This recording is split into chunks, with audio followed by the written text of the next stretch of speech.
Negara bertanggung jawab nggak terhadap pembiayaan partai politik?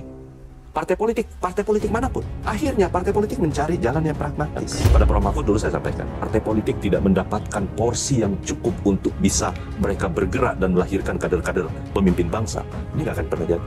Kenapa pemerintah belum majukan? Kami lakukan konsolidasi untuk bisa bertemu dengan semua partai-partai politik. Beri saya kesempatan. Bismillah, assalamualaikum guys. Berjumpa lagi di channel Jurnal Terupdate.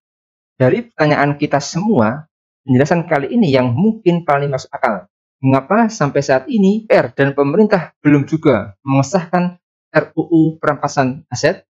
Ya, tak perlu berlama-lama, untuk lebih jelasnya langsung saja kita simak bersama-sama video ini guys. Bismillah. Pertanyaan Charlie adalah, kenapa sih Pak RUU perampasan aset yang sangat ditakuti oleh koruptor itu seolah-olah itu seperti ditunda-tunda, jalan di tempat, bahkan semakin kesini sepertinya itu dijauhi atau dihindari untuk dibahas dan disahkan. Padahal itu kan adalah hal yang paling dikhawatirkan oleh para koruptor, Pak. Betul.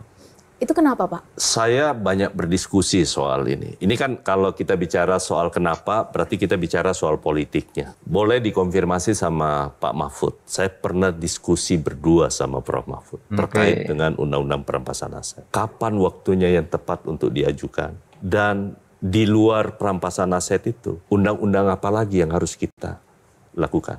Prof. Mahfud selalu bilang bahwa di zaman Orde Baru, mengutip kata-katanya almarhum Bapak Pak Prabowo, Pak Prof. Sumitro kan pernah keluarkan angka 30% di zaman Orde Baru, duit itu nguap. Gitu. Kemudian Prof. Mahfud, beliau waktu menjadi Menko Polhukam sampaikan bahwa sejak zaman reformasi lebih gila dibandingkan di zaman Orde Baru. Bukan hanya soal volumenya, tapi menyangkut soal pelakunya. Kalau dulu itu hanya kalangan atas, sekarang ini sudah bisa hampir semua kalangan.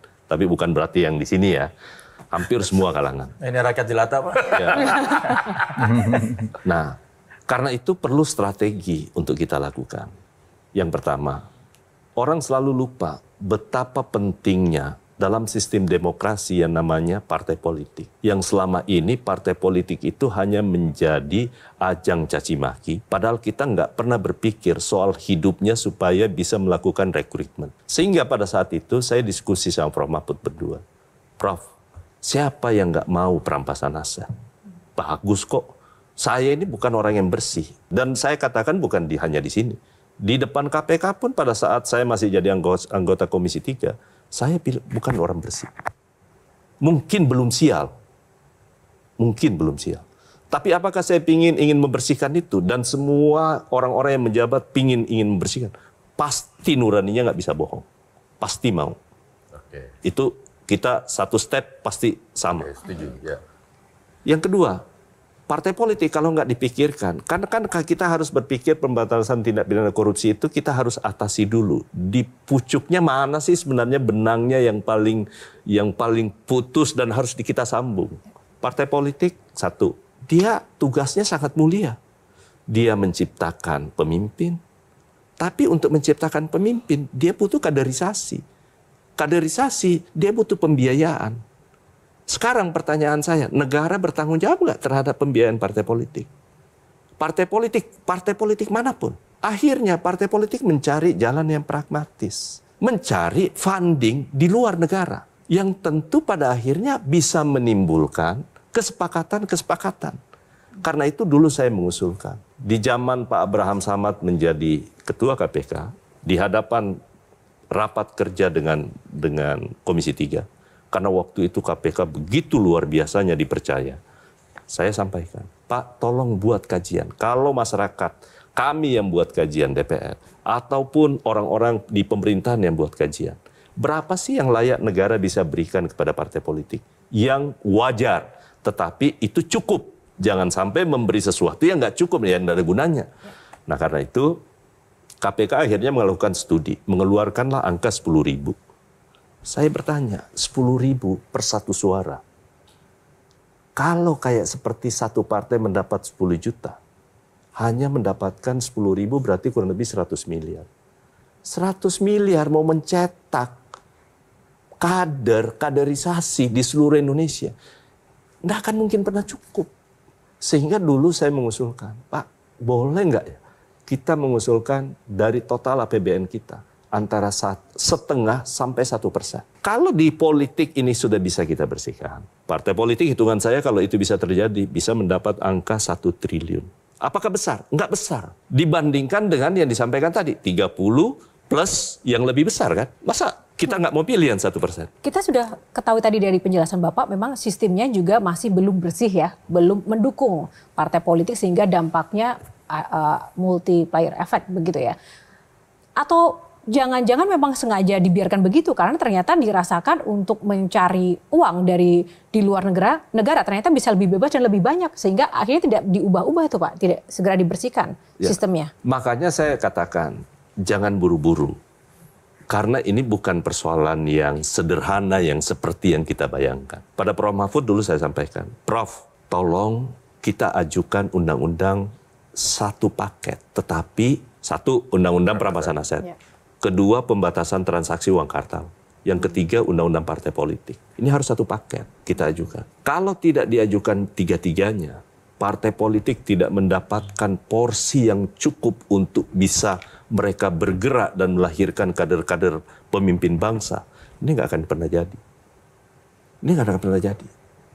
Nah karena itu saya selalu bilang kepada teman-teman waktu saya ditanya, kenapa pemerintah belum majukan?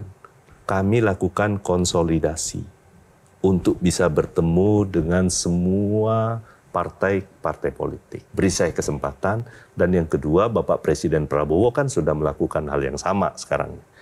Dengan gerakan semua APH yang ada sekarang, walaupun mungkin ada yang bilang tebang pilih buat kami dan Bapak Presiden itu koreksi, tetapi saya pasti yakinkan bahwa apa yang Bapak Presiden lakukan sekarang itu tulus buat bangsa. Ya, terlepas dari perspektif orang ya, perspektif orang. Tapi itu udah bisa kita lakukan. Nah karena itu beri ruang, waktu yang cukup, yang tepat untuk melakukan konsolidasi di semua kekuatan partai politik. Karena nggak ada gunanya hari ini saya ajukan ke DPR. Akan mengalami nasib yang sama pada saat diajukan di periode yang lalu. Kan sudah tahu kata kuncinya siapa yang akan menentukan. Ya. Apakah parlemen atau bukan? Konsolidasinya lama banget tapi Pak. Momentumnya itu berarti indikatornya 3 itu harus keluar sepaket gitu ya Pak ya? Yang kami tunggu. Itu pikiran saya. Oke. Pikiran saya. Dan tidak pernah berubah. Berarti yang paling berkuasa di sini adalah ketua partai politik. Bukan juga. Jadi kan yang saya maksudkan itu bukan soal partai politik atau tidak. Tetapi harus ada kerelaan bagi kita semua. Memberi support. Itu dulu yang penting nih. Saya justru mendukung kepada seluruh teman-teman adik-adik mahasiswa. Beri dulu. Jangan dulu berpandangan negatif tentang partai politik. Saya nggak salahkan. Tetapi coba bantu partai politik untuk bisa mereka merdeka, mereka bisa lebih proven dan memiliki kekuatan untuk bisa menentukan. Oke guys, ada yang pernah dengar atau tahu ada koruptor itu yang tobat? Sebenarnya yang diinginkan kebanyakan dari masyarakat adalah para koruptor itu memang harus dimiskinkan guys. Dan RUU perampasan aset disahkan demi kepentingan rakyat. Kenapa harus dipertimbangkan? Tunggal dekat tak udah, gak usah pakai lama. Negara ini akan bebas dari korupsi bila undang-undang perampasan aset untuk para koruptor itu disahkan. Pemimpin negara ini harus bertindak secara luar biasa untuk menjerat dan menghukum para koruptor di negara ini. Kalau tidak segera diberlakukan undang-undang tersebut, jangan berharap negara ini akan bebas dari korupsi. Wacana RUU perampasan aset memang baru-baru ini kembali menjadi isu yang hangat guys. RUU perampasan aset dipercaya bisa menjadi solusi atas boboknya kasus mega korupsi yang dilakukan oleh perusahaan-perusahaan negara seperti PT Pertamina, PLN, dan Antam guys. Dalam ranah legislatif, perkembangan terakhir RUU perampasan aset gagal memasuki dalam program legislasi nasional atau Prolegnas Prioritas 2025. Padahal RUU perampasan aset sebelumnya berhasil masuk Prolegnas Prioritas 2023 dan 2024. Meski juga tidak kunjung dibahas oleh Dewan Perwakilan Rakyat atau DPR guys. Jadi menurut kalian gimana guys soal video ini? Tulis komentarnya di bawah ini ya guys. Saya pamit dulu. Wassalamualaikum warahmatullahi wabarakatuh.